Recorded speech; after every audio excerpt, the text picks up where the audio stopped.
हम लोग आवृत्ति करेंगे श्रीमद् भागवतम के सप्तम स्कंद के 5वें अध्याय का 5 नंबर का श्लोक। श्रीमद् भागवतम स्कंद 7 अध्याय 5 श्लोक 5। ओम नमो भगवते वासुदेवाय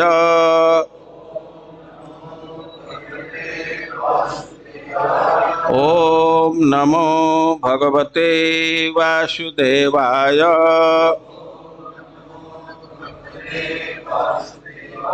ओम नमो भगवते वासुदेवाय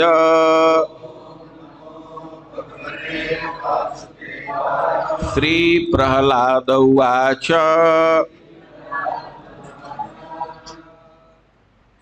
तत् साधु मन्ये असुरवर्ज देहिनां सदा समुद्विग्न धियाम् असद्ग्रहात् हित्वा आत्मपातं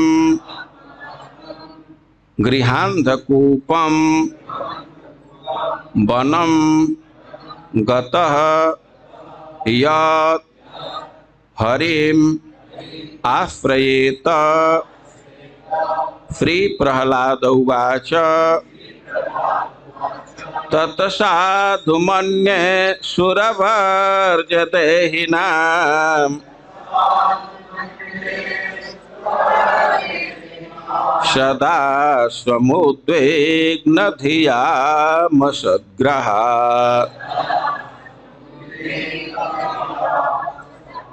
हेत्वात्मपातं गृहमन्धकूपम्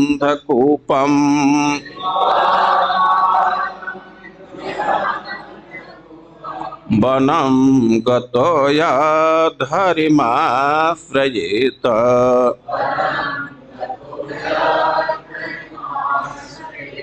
श्री प्रहलाद उवाच तत्साधु मन्ये सुरवर्ज देहिनां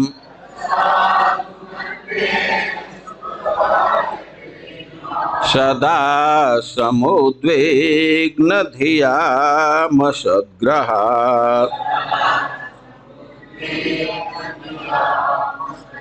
हेत्वात्मपातं गृहमन्धकूपम्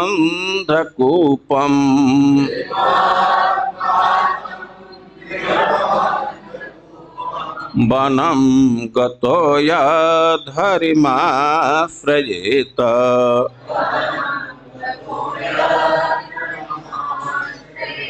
श्री प्रहलाद उवाच तत्साधु मन्ये सुरवर्ज देहिनां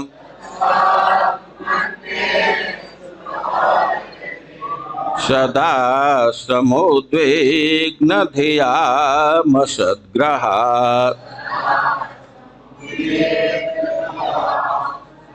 हेत्वात्मपातं गृहमन्धकूपम्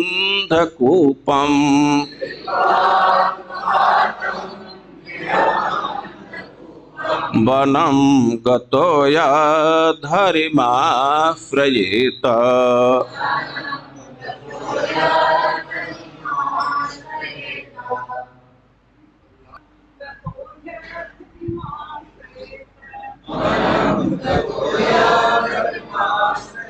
हम एक बार सब लोग साथ में बोलिए। श्री प्रहलाद उवाच तत्साधु मन्ये सुरवर्ज देहिनां सदा समुद्विग्न धियामसद्ग्रहात्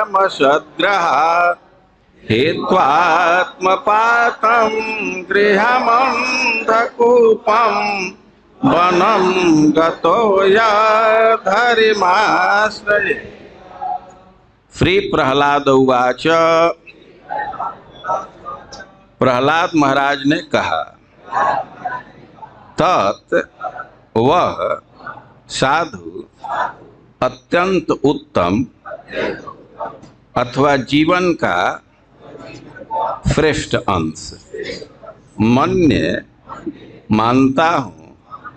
असुर वर्ज हे असुरों के राजा, देहि नाम शरीरधारियों का सदा सदैव समुद्विग्न चिंताओं से पूर्ण धियां जिसकी बुद्धि असतग्रहात क्षणिक शरीर या शारीरिक संबंधों को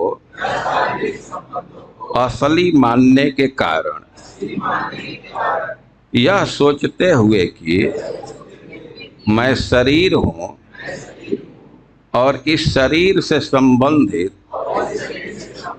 प्रत्येक वस्तु मेरी है, हित्वा त्याग कर आत्मपातम स्थान जहाँ जाकर आत्म साक्षात्कार रुक जाता है। गृहम देहात्म बुद्धि या गृहस्थ जीवन, अंधकूपम जो मात्र अंधा कुआं है, जहाँ जल नहीं होता किंतु फिर भी लोग जल की तलाश करते हैं। वनम जंगल में गतः जाकर यत् जो हरिम पूर्ण पुरुषोत्तम भगवान की आश्रयेत शरण लेता है। अनुवाद और तात्पर्य श्रील प्रभुपाद के द्वारा। अनुवाद। प्रहलाद महाराज ने उत्तर दिया, हे और असुर श्रेष्ठ दैत्यराज, जहाँ तक मैंने अपने गुरु से सीखा है, ऐसा कोई व्यक्ति जिसने क्षणिक देह तथा क्षणिक गृहस्थ जीवन स्वीकार किया है, वह निश्चय ही चिंताग्रस्त रहता है, क्योंकि वह ऐसे अंधे कुएं में गिर जाता है जहाँ जल नहीं रहता, केवल कष्ट ही कष्ट मिलते हैं। मनुष्य को चाहिए कि इस स्थिति को त्याग कर वन में चला जाए। स्पष्टार्थ यह है कि मनुष्य को चाहिए कि वह वृंदावन जाए जहाँ केवल कृष्ण भावनामृत व्याप्त है, और इस तरह वह पूर्ण पुरुषोत्तम भगवान की शरण ग्रहण करे। तात्पर्य। हिरण्यकश्यप ने सोचा था कि प्रहलाद अभी छोटा सा अनुभवहीन बालक मात्र है, अतएव वह कुछ ऐसा उत्तर देगा जो मन को भाने वाला होगा, व्यवहारिक नहीं होगा। किंतु प्रहलाद महाराज ने उच्च भक्त होने के कारण शिक्षा के सारे गुण प्राप्त कर लिए थे।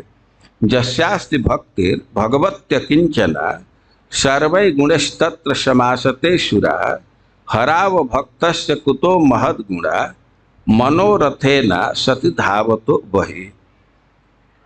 जिसकी कृष्ण में अविचल भक्ति में श्रद्धा होती है, वह निरंतर कृष्ण तथा देवताओं के सारे सद्गुण प्रकट करता है। किंतु जिसमें पूर्ण पुरुषोत्तम भगवान की भक्ति नहीं होती, उसमें सद्गुण नहीं पाते, क्योंकि वह मानसिक कल्पनाओं के द्वारा भौतिक जगत में व्याप्त रहता है, जो भगवान का बाह्य स्वरूप है। भागवत 5:18-12। तथा कथित शिक्षित दार्शनिक तथा विज्ञानी जो भौतिक स्तर को प्राप्त होते हैं, सत्य अर्थात शाश्वत तथा असत अर्थात क्षणिक में अंतर नहीं कर पाते।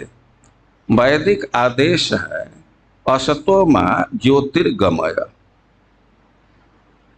प्रत्येक व्यक्ति को चाहिए कि नश्वर स्तर को त्याग कर शाश्वत स्तर को प्राप्त करे।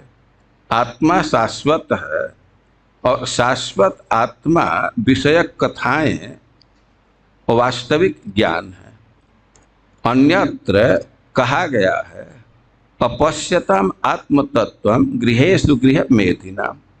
जो देहात्म बुद्धि से जुड़े रहते हैं और जो भौतिक इंद्रिय सुख के स्तर पर गृहस्थ के रूप में जीवन से चिपके रहते हैं, वे शाश्वत आत्मा के कल्याण को नहीं देख सकते। प्रहलाद महाराज ने इसकी पुष्टि यह कहकर की कि जो व्यक्ति जीवन में सफलता की आकांक्षा करता है, उसे सही स्रोत से तुरंत यह समझ लेना चाहिए कि उसका स्वार्थ किसमें है और आध्यात्मिक चेतना में वह अपने जीवन को किस प्रकार ढाले। मनुष्य को चाहिए कि वह अपने को कृष्ण का अंश समझे और निश्चित आध्यात्मिक सफलता के लिए उनके चरण कमलों में पूर्णतया समर्पित हो ले। इस भौतिक जगत में प्रत्येक व्यक्ति देहात्म बुद्धि के कारण जन्म जन्मांतर कठिन जीवन संघर्ष करता रहता है। अतएव प्रहलाद महाराज ने संस्तुति की है कि इस बारंबार जन्म मृत्यु की भौतिक दशा को रोकने के लिए मनुष्य को वन में चले जाना चाहिए। वर्णाश्रम प्रणाली में मनुष्य पहले ब्रह्मचारी बनता है, फिर गृहस्थ तथा वानप्रस्थ और अंत में सन्यासी। वन जाने का अर्थ है वनप्रास्थ जीवन स्वीकार करना, जो गृहस्थ जीवन तथा सन्यास के बीच का जीवन है, जैसा विष्णु पुराण 3:8-9 में पुष्टि की गई है। वर्णाश्रमाचारवता पुरुषेण परः पुमान् विष्णुराराध्यते। वर्ण तथा आश्रम की प्रथा को स्वीकार करके मनुष्य अपने को पूर्ण पुरुषोत्तम भगवान विष्णु की पूजा करने के स्तर तक बड़ी आसानी से उठा सकता है। अन्यथा यदि वह देहात्म बुद्धि में रहता है तो वह इसी संसार में सड़ता रहता है और उसका जीवन व्यर्थ हो जाता है। समाज में ब्राह्मण, क्षत्रिय, वैश्य तथा शूद्र श्रेणियां होनी चाहिए और आध्यात्मिक उन्नति के लिए मनुष्य को क्रमशः ब्रह्मचारी, गृहस्थ, वानप्रस्थ तथा सन्यासी बनना चाहिए। प्रहलाद महाराज ने संस्तुति की कि उनके पिता को वानप्रस्थ जीवन स्वीकार कर लेना चाहिए, क्योंकि देहात्म बुद्धि के कारण वे और अधिक आसुरी मनोवृत्ति वाले हो रहे थे। प्रहलाद महाराज ने अपने पिता से कहा कि उनके लिए वानप्रस्थ जीवन स्वीकार करना श्रेयस्कर होगा, न कि गृहस्थ के रूप में गृहम अंधकूपम में गहरे गिरते जाना। अतएव हम अपने कृष्ण भावनामृत आंदोलन में विश्व के समस्त पुरुषों को वृंदावन आने के लिए तथा यहाँ पर निवृत्त जीवन बिताने और कृष्ण भावना में उन्नति करने के लिए आमंत्रित करते हैं। जगत गुरु श्रील प्रभुपाद की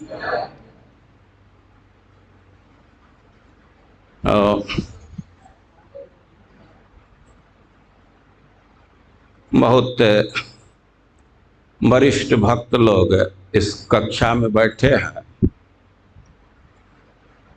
विशेष रूप से उन वरिष्ठ भक्तों के चरणों में नमन करके, सामान्य रूप से आप सब भक्तों के चरणों में नमन करके हम लोग इस श्लोक पर विचार करने का प्रयास करेंगे।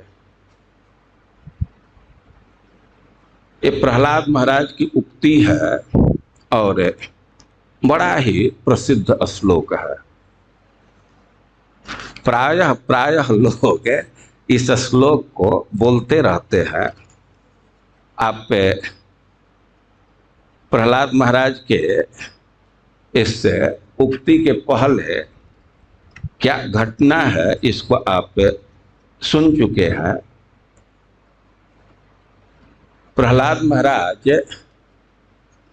हिरण्यकश्यप क्यों द्वेष करने लगा अपने खास पुत्र को, जो बहुत सदाचारी था, सब प्रकार के गुण से युक्त था, उसको मारने का प्रयास क्यों किया। और इसी प्रश्न के उत्तर के क्रम में कह रहे हैं कि पौरोहित्याय भगवान वृतः काव्य किलासुर। असुर लोग शुक्राचार्य को पुरोहित के रूप में वर्ण किए और उनके दो पुत्र थे। शुक्राचार्य के दो पुत्र षंड और अमर। और तस्य दैत्यराज गृहांति के। शुक्राचार्य पुरोहित बन है तो उनके पुत्रों को भी रोजगार मिल गया। वे लोग पढ़े लिखे थे तो राजा के घर के नजदीक ही उनका आवास हुआ। वे अपना आवास चयन किए और कह रहे हैं कि तो राज्ञा प्रापितम बालम प्रहलादम नय कोविदम। वे राज दरबार के हिरण्यकश्यप के घर के नजदीक ही स्कूल चलाने लगे। अब स्कूल वे चालू किए, स्कूल चल रहा था, मान्यता मिल गई तो कह रहे तो राज्ञा प्रापितम बालम प्रहलादम नय कोविदम। तो राजा भी प्रहलाद को उसी स्कूल में डाल दिए। उन्हें दो शिक्षकों को प्रदान कर दिए। प्रहलाद महाराज के विषय में कह रहे हैं कि नय कोविदम। वे बड़े ही नीति निपुण थे। नीति के सिद्धांतों का उन्हें ज्ञान था। वो पाठया मासतु पाठ्यान अन्यश्चासुर बालका। षंड और अमर के और जो पाठ्यक्रम था स्कूल का उसको पढ़ाना शुरू किए। प्रहलाद महाराज को भी पढ़ा रहे थे और अन्य चासुर बालकान और भी जो दूसरे असुर बालक थे उनको भी पढ़ा रहे थे। तो यह तत्र गुरुणा प्रोक्तम सुश्रवेनु पाठ च। प्रहलाद महाराज के विषय में कह रहे हैं कि जो स्कूल में पढ़ाई होती थी, टीचर जो पढ़ाते थे तो कह रहे हैं सुश्रुवे। प्रहलाद महाराज बहुत ध्यान से सुनते थे। स्कूल में किसी प्रकार का अनुशासनहीनता नहीं करते थे। स्कूल का जो नॉर्म है उसके अनुसार चलते थे। और ध्यान से सुनते थे और आवश्यकता पड़ने पर अनुपपाठ। जैसे टीचर बोलते थे, अब उनको अवसर मिला तो ऐसे रिसाइट भी कर देते थे, बोल भी देते थे। लेकिन न साधु मनसा मैंने स्वपरासद स्व पर असत ग्रहाश्रय। लेकिन जो भी उनको लेसन दिया जाता था, जो पाठ पढ़ाया जाता था, सुनते थे और उसको याद करके बोल भी देते थे, लेकिन मन से उसको अच्छा नहीं मानते थे। क्यों अच्छा नहीं मानते थे? क्योंकि वे विचार कर रहे थे कि जो भी पढ़ाई है तो यह स्व और पर, जो हमारा तुम्हारा ये जो असद वृत्ति है, ये दुराग्रह है, वो इसी पर आश्रित है। इसी को सेंटर करके ये सब पढ़ाई किया जा रहा है। और स्कूल चल रहा था, लेकिन अब स्कूल है तो गार्जियन का भी उसमें कुछ सहभागिता होती है। वो टीचर लोग प्रोग्रेस रिपोर्ट देते हैं, तो गार्जियन को भी एक कॉपी भेजते हैं, या कभी कभी अब गार्जियन भी देखते हैं कि हमारा लड़का कैसा पढ़ाई कर रहा है, कितना प्रगति कर रहा है। तो एक दिन के घटना का उल्लेख कर रहे हैं कि एकदा असुरराट पुत्रम अंकम आरोप्य पांडव पप्रच्छ कथ्यताम वत्स मन्यते साधु यद भवान। प्रहलाद महाराज छोटी अवस्था के हैं। तो एक दिन हिरण्यकश्यप उनको अपने गोद में रख करके अंकम आरोप्य और बहुत स्नेह से पूछा कथ्यतां वत्स मन्यते साधु यद भवान। हिरण्यकशिपु अभी यह अपेक्षा नहीं रख रहा है कि प्रहलाद जो पढ़ा है तो उससे कुछ विशेष चीज पूछा जाए। ऐसे वो सामान्य रूप से कह दिया कि कथ्यता, अरे अभी तुम तो स्कूल ज्वाइन कर लिया, पढ़ाई करने लगा, तो जो तुम पढ़े हो तो उसमें से जो तुमको अच्छा लगा हो, जिसको अच्छा मानते हो, उसको बोलो। वह पूरा छूट दिया है और उसका आशय यह है कि प्रहलाद कहीं प्रेशर न अनुभव करे। वे अपने तरफ से कोई प्रश्न कर दे कि गीता का वह श्लोक सुना, ये पता नहीं उसको याद होगा कि नहीं, लेकिन अब यह कह देने से छोटे छोटे से जो तुमको याद हो। कभी कभी भक्त लोग जाते हैं किसी गृहस्थ के घर पर, तो छोटे छोटे बच्चे आते हैं उनको प्रोत्साहित करने के लिए। अब साधु लोग कहते हैं, भक्त लोग कहते हैं कुछ भी सुनाओ।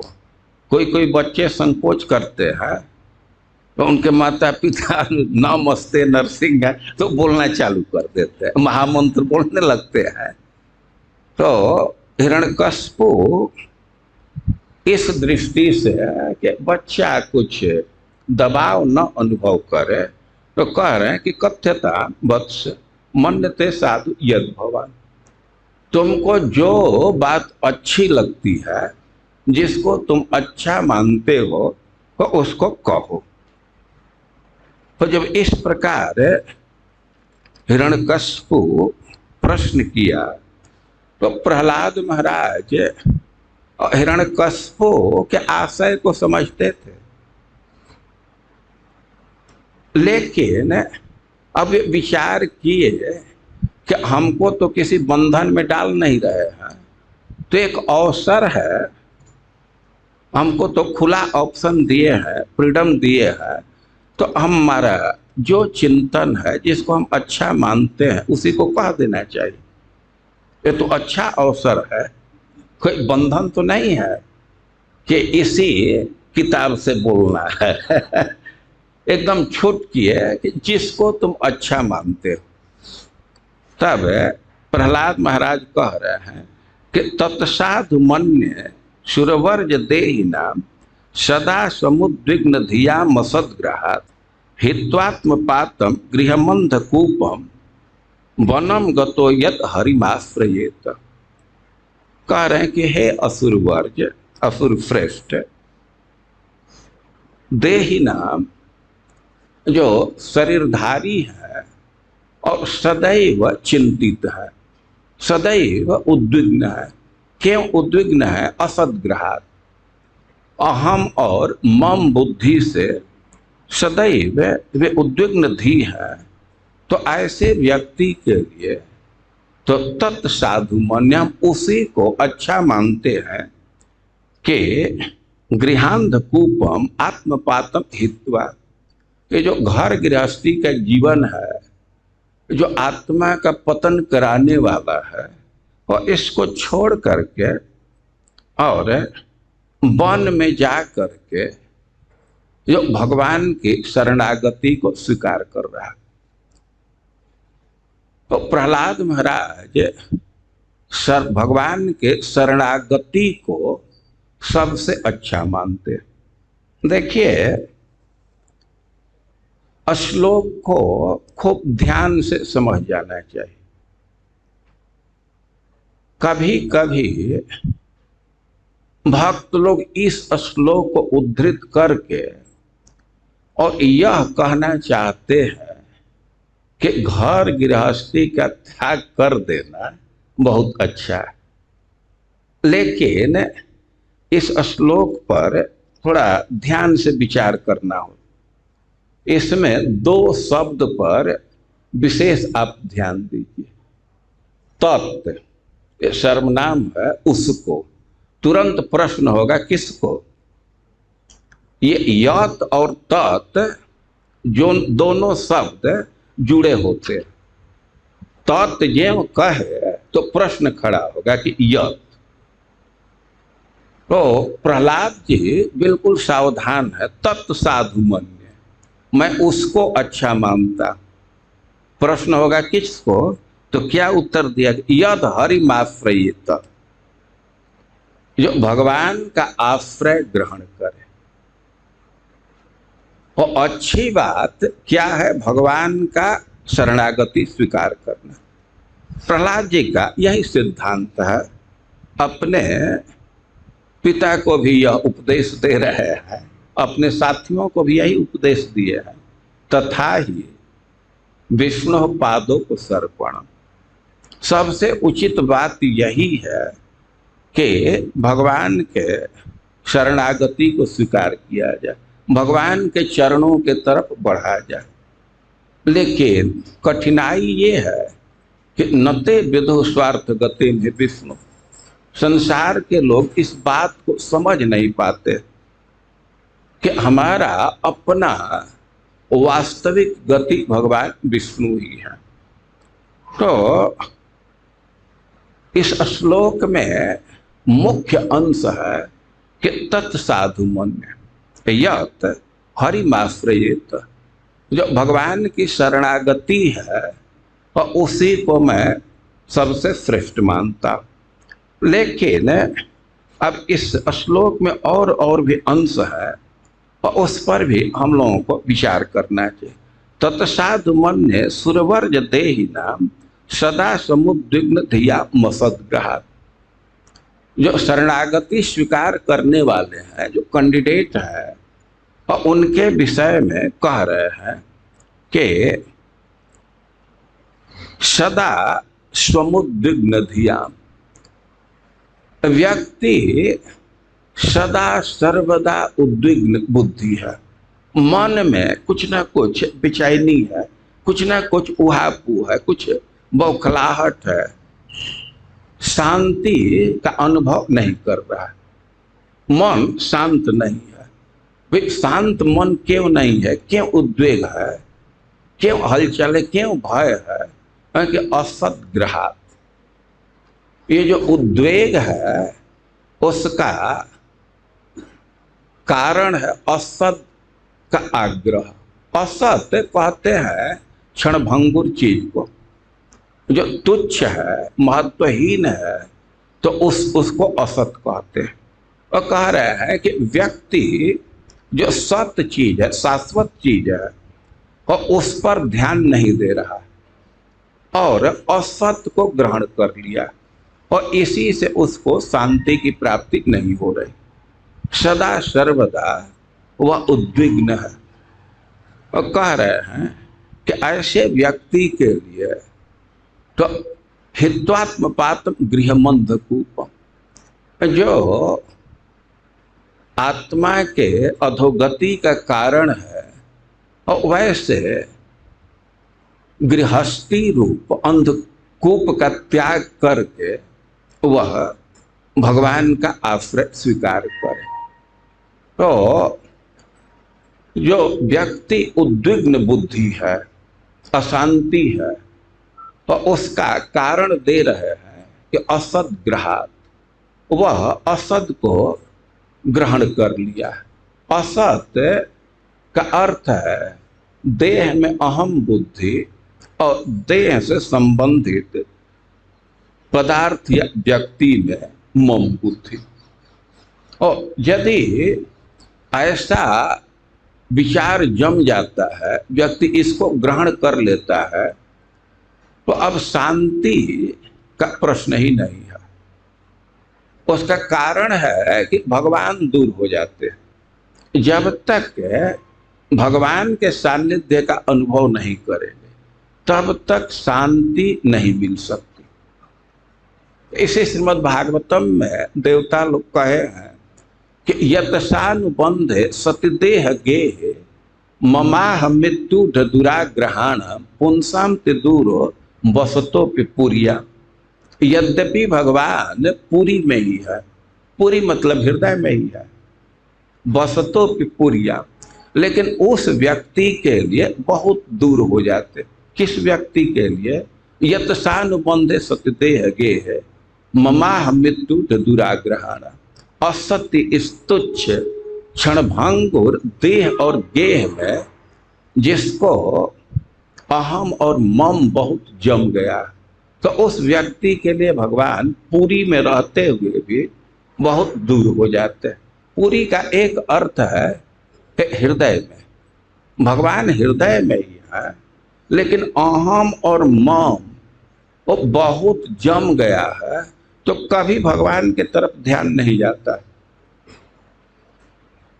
वो सदा ध्यान अपने पोजीशन के तरफ रहता है, बच्चे बच्ची के तरफ रहता है, नाती पोता के तरफ रहता है, उसी को आदमी सोचता रहता है, और भगवान बहुत दूर हो जाते हैं। एक दूसरा अर्थ किया गया है कि बसतो पिपुरियाम, यद्यपि भगवान मथुरापुरी में है, द्वारकापुरी में है, जगन्नाथपुरी में है, वह उनका नित्य निवास है, लेकिन पुंसाम ते दूरो, जो व्यक्ति अहम और मम में बहुत अभिनिविष्ट है, तो वैसे व्यक्ति के लिए बहुत दूर हो जाते हैं भगवान। वो वहां जा ही नहीं पाता, वो तो इतना दुराग्रह से ग्रसित है कि उसको यही अनुभव होता है कि हम 10 दिन हट जाए, हम 1 सप्ताह हट जाए तो सब चौपट हो जाएगा, सब नष्ट हो जाएगा, कौन संभालेगा। तो जिसका अहम और मम बहुत जम गया है, उसको ग्रहण कर लिया, तो भगवान से दूर हो गया है, भगवान का अनुभव नहीं है, अपने स्वरूप का अनुसंधान नहीं है, इसलिए उसका चित्त समुद्विग्न रहता है, बुद्धि समुद्विग्न रहती है। तो कह रहे हैं कि ऐसे व्यक्ति का यही कर्तव्य है। उस व्यक्ति के लिए सबसे अच्छी बात यही है कि हित्वात्मपातम गृहमंधकूपम वनम गतो यत् हरिमाश्रयेत, रह के अंधकूपम गृहम, वह घर का त्याग करते। घर मतलब गृहस्थी का त्याग करते। और गृहस्थी के लिए 2 शब्द दे रहे हैं, अंधकूपम आत्मपातम। गृहस्थी को अंधकूप कह रहे हैं। अंध कूप का अर्थ है कि वह कुआं जिसमें पानी नहीं है, डेड वेल। कोई कोई कुआं है कि उपयोग में रहता है और अब किसी कारण से उसका पानी खत्म हो गया तो उपयोग बंद हो जाता है, और उपयोग बंद हो गया तो धीरे धीरे कुछ पढ़ते पढ़ते तो वह बिना पानी का कुआं हो जाता है। तो अंधकूप का यही अर्थ है कि जिसमें जल नहीं है वैसा कुआं।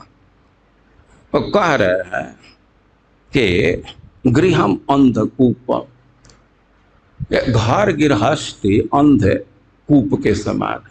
तो भाई घर गृहस्थी को अंधकूप क्यों कह रहे हैं, क्या समानता है? तो देखिए, जो अंधकूप होता है तो अब उसका उपयोग नहीं हो रहा है, लोग वहां जा नहीं रहे हैं, तो चारों तरफ से वो घास पात जम जाता है, वो भर जाता है। कोई स्थान छोड़ दीजिए ऐसे ही तो स्वाभाविक ही कुछ छोटे छोटे पौधे जम जाते हैं, कुछ लता आ जाते हैं और घास जम जाता है। तो यह स्थिति हो जाती है को दिखाई भी नहीं देता है कुआं। और पशु तो घास के लोभ से उधर चले जाते हैं, वो घास चरते चरते बिल्कुल कुआं के नजदीक चले जाते। और कई एक बार ऐसा होता है कि घास के लोभ में कुआं में गिर जाते। मैं तो प्रकट अनुभव किया। हम खुद गाय चरा रहे थे और हमारे समक्ष एक गाय चरते चरते, यद्यपि वो अंधकूप नहीं था लेकिन उसमें पानी नहीं था, और घास चरते चरते गई, बिल्कुल तट पर चली गई, और ईंटा था, ईंटा का इतना छोर तब तक टूट गया, उतना में वो बैलेंस उसका बिगड़ गया और सीधे गिर गई। अब पुकारा गया, लोग उसको बांध करके निकाल है, और गाय को थोड़ा चोट लगा था, अब बच गई। तो अंधकूप गृहस्थी को कह रहे हैं, और इसमें कोई एक समानता है। पहली समानता तो यह है कि उसके तट पर घास होता है, घास के लोभ से पशु उसमें गिर जाते हैं। तो उसी तरह ये गृहस्थी का जो स्वरूप है, तो व्यक्ति सुख के लोभ से, इंद्रिय तृप्ति के लोभ से इसमें गिर जाता है। और सच्चाई यह है कि सुख है नहीं, सुख मिलता नहीं है, लेकिन उसको लोभ है। मुचकुंद महाराज तो इस बात को कह रहे हैं कि विमोहितोयम जन ईश मायया त्वदीयया त्वाम न पश्यंत अनर्थ दृक्। मुचकुंद महाराज कह रहे हैं कि हे प्रभु, अयम, ये जो संसार के जन है, जन्म मृत्यु में पड़े हुए लोग हैं, तो अनर्थ दृक्, उनके दृष्टि अर्थ पर नहीं है। क्यों, ऐसा क्यों हो गया? तो विमोहितो तो माया, आपके माया से विमोहित है। भगवान की माया हमारे ज्ञान का आवरण कर देती है, और हम अपने को देह मान लगते हैं, और देह से जो संबंधित है, पुत्र पुत्री धन कोष, उसी को अपना मानने लगते हैं।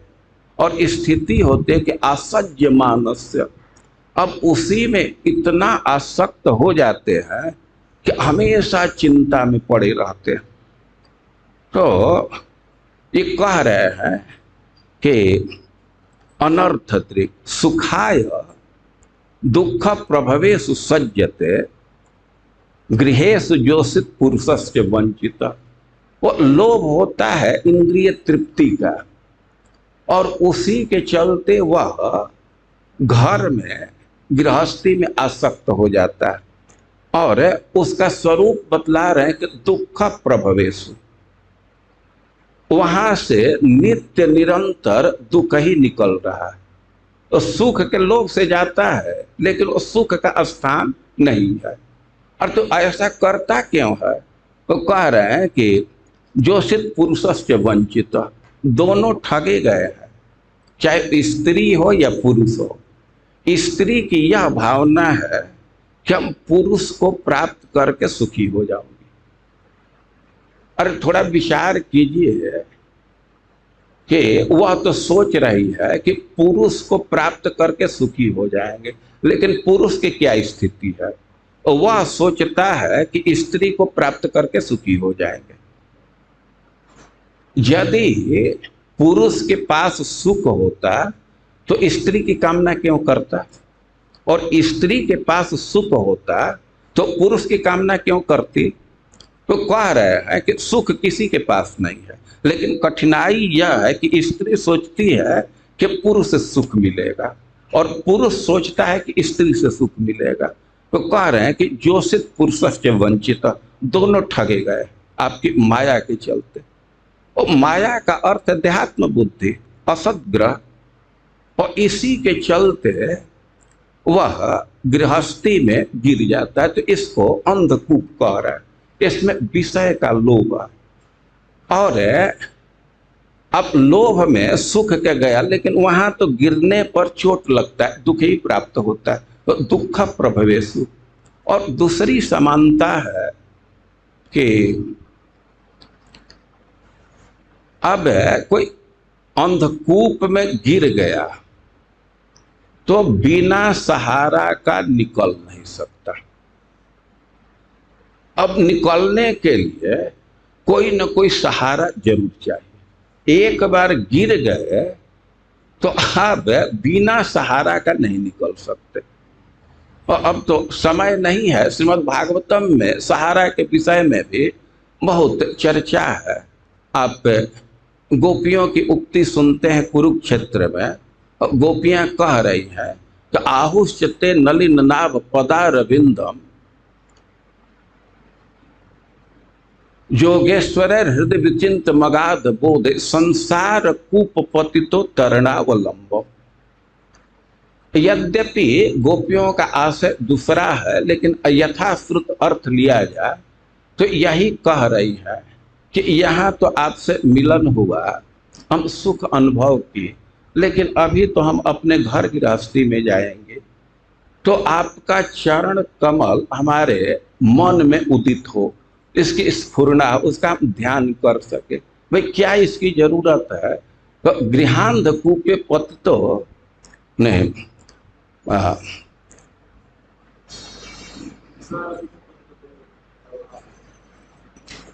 गृहांध कूपे पतितो तरणावलंब। उसका कारण है कि घर गृहस्थी से निकलने का एकमात्र सहारा वही है, तो वह हमारे हृदय में स्फुरित होता रहे। तो हम यह कह रहे थे कि दो समानता है अंधकूप में और गृहस्थी में। सुख के लोभ में व्यक्ति जाता है, विषय का लोभ है, लेकिन प्राप्त होता है दुख। कुआं में गिर गया तो चोट लगेगा, और अब बिना सहारा का वह निकल नहीं सकता। और कह रहे हैं कि क्या इसमें दिक्कत है? आत्मपातम। जब व्यक्ति गृहस्थी में चला गया तो मन तो सदैव पुत्र परिवार भोग विषय की चिंता में लगा रहता है, तो और संस्कार दृढ़ होता जाता है और दृढ़ हो जाता है, तो आत्मा और भगवान से दूर होता जाता है। इस अर्थ में कह रहे हैं आत्मपातम। और कह रहे हैं कि हित्वात्मपातम गृहमंद कूपम गतो वनम यद हरिमाश्रयेत। और इसलिए गृहस्थी का त्याग करके वन में जा करके जो व्यक्ति भगवान की शरणागति स्वीकार कर रहा है, उसको हम अच्छा मान रहे हैं। और वन का अर्थ है कि एकांत स्थान या निर्जन स्थान।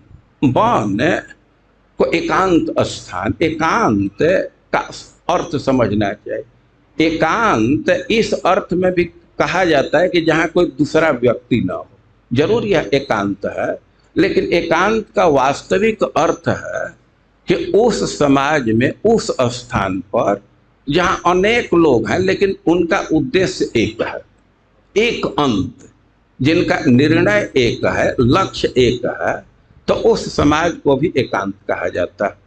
तो उस दृष्टि से सबसे अच्छा स्थान वृंदावन।